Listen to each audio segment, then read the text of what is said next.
Hola, muy buenas tardes, saludos a toda la gente que nos va a ver por esta página de Mixtepes Tradiciones, este video. Muchas gracias por compartir las publicaciones que hago. Esta vez mi hermana preparó chile atole y es lo que voy a tomar ahorita.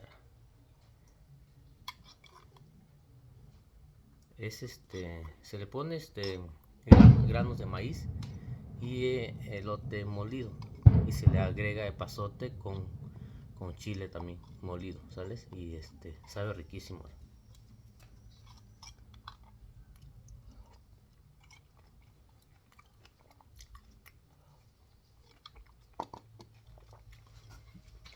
Tagun diso wen ni bilu na jai video yang sekarang página Facebook. Tasa winia sto chanu ni diso na sky ora nya. Shoko ba wini ja chigan do yuni. Bichi kuinya domingo na ya ba wini ki bichi ra nya. Kancho ni sinan za za kwa ga nya, za we kwa ta ti ni kwa chi za no wen dishi. Za yen dishi no nya ni ora.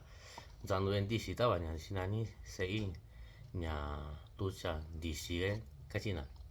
Tu sa ka yo nyo yo ra ni sinani nya tu cha dishi wa sei ora. Na we nya tu cha dishi ora nya.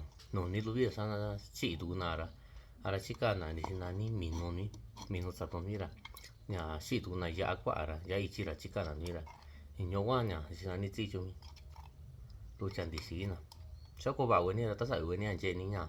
Nya ska no pa na Facebook ra. Nya sana ka do inga tu chen je.